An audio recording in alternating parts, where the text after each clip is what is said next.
Good morning, my dear students. Welcome to the class on history. Today, we are going to begin a new chapter titled as Renaissance. So, in the previous video, we had completed the composite culture. I hope you have clear so far. Kindly complete the notes and understand the video along with the notes so that it will be easy for you to understand the explanation.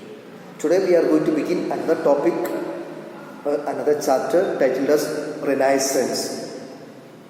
So before we go to the explanation of this particular term, the meaning of this particular term is rebirth. Rebirth or revival. Revival. This is the meaning of this particular term called Renaissance. And what does it mean? How do you define the term called Renaissance? It means the complex transitional movement. Complex transitional movement. Complex transitional movement that happened in Europe between 14th to 17th century.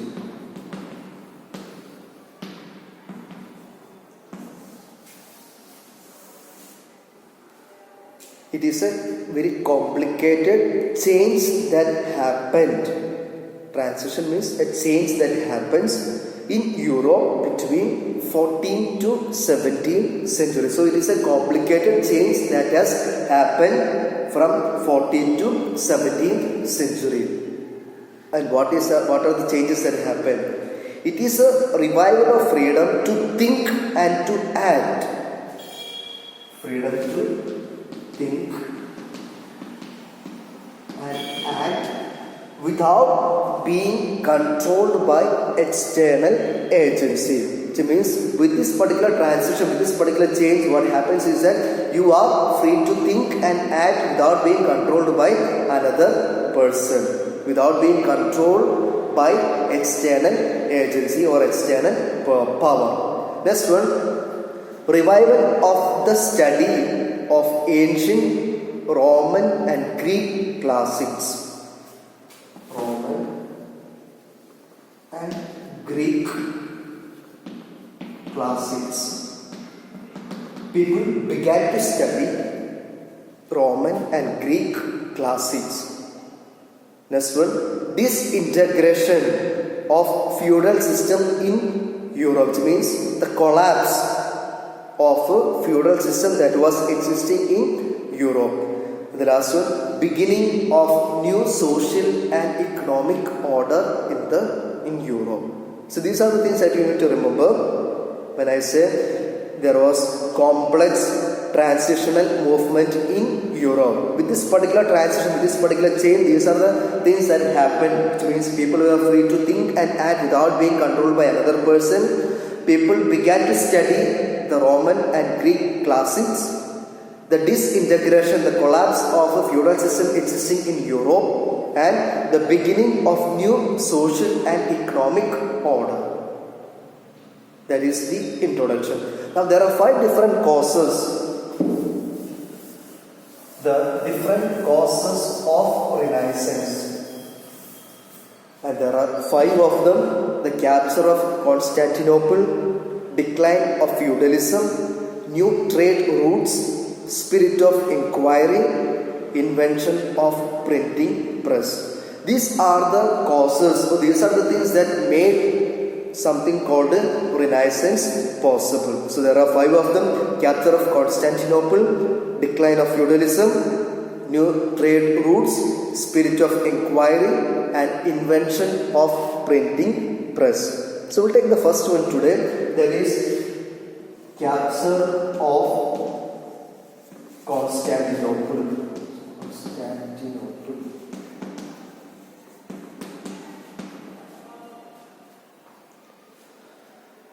And what does it mean? This place called Constantinople was the capital of Eastern Roman Empire.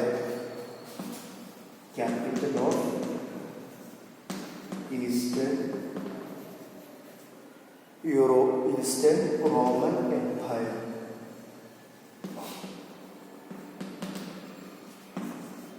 Capital of Eastern Roman Empire.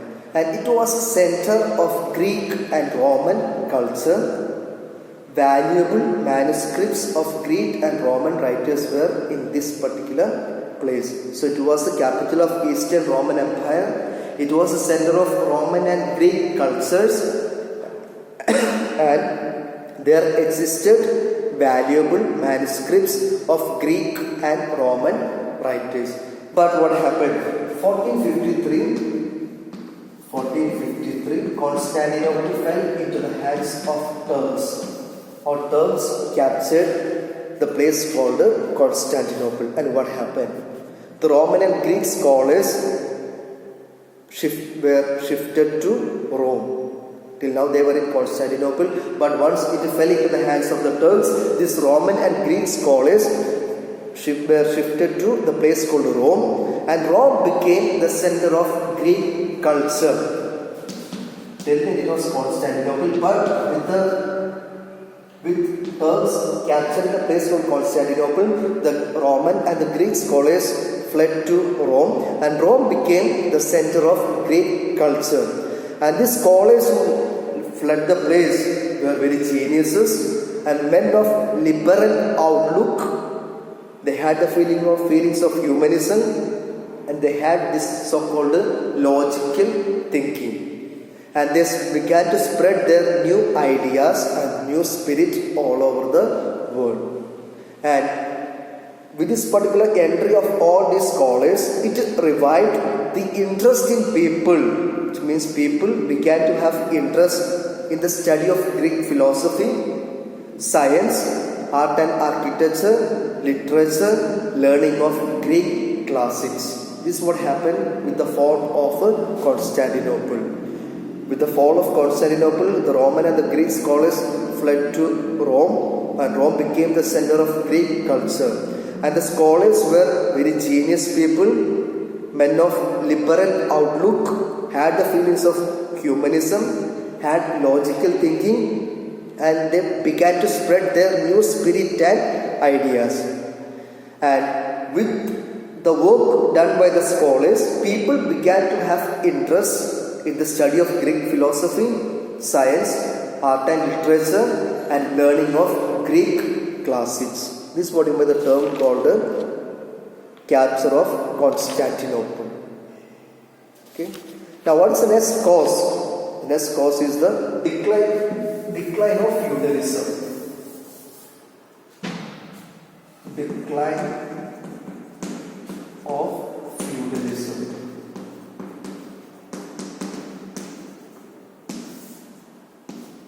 Decline of feudalism. So the structure, what is the feudalism? Feudalism means the medieval European, how the society was organized on the basis of land tenure. So it means the organization of society.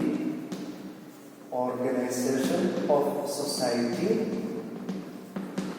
based on the land tenure. This is how the society was divided based on the land tenure. And now we the structure of it. At top we have got the king, the highest authority, king. Second we have the dukes. Third one is barons. The last one we have the knights, KNIGHTS.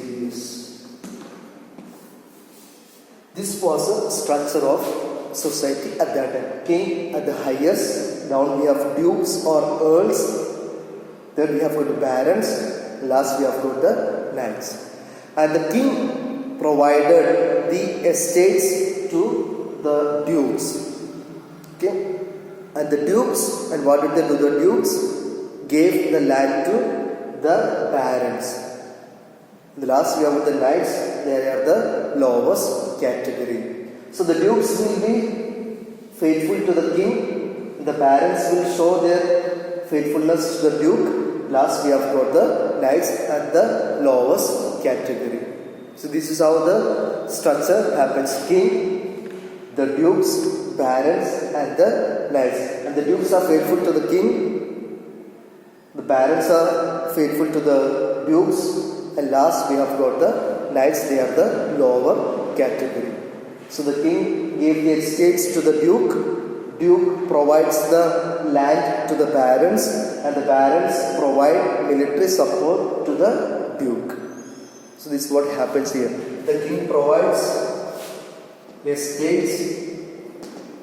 The king provides estates to the dukes, and the dukes provide the land, and the barons provide the military support. So this is how the society was organized. The organization of society based on the land tenure. King at the highest level provides the estates to the dukes. Dukes provide the land to the barons. The barons in return provide military support to the dukes.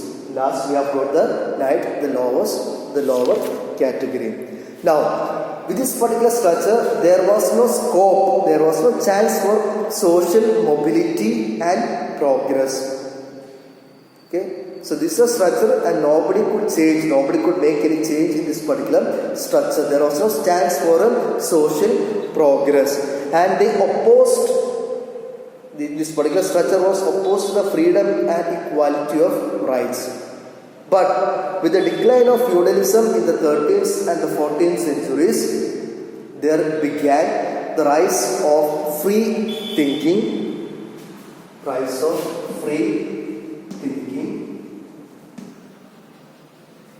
the scope for free thinking, new learning and developments of art, literature, philosophy and science. Till now it was very structured. This was structure of the society. The king, dukes, barons and the knights. And there was no chance for a social progress or a social mobility, social change. Nothing was possible. But with the decline of feudalism, with the decline of this particular structure, what happened? There arose the place for free thinking, new learning, developments in the fields of art, literature, philosophy and science. So these are the two different causes for the emergence of a Renaissance. So Renaissance means rebirth or revival. The complex, complicated changes that happened in Europe between 14th to 17th century. There are 5 different causes. We have completed 2 of them today. The capture of Constantinople. Second, the decline of feudalism. So kindly go through the video once again and understand the explanation properly. Thank you.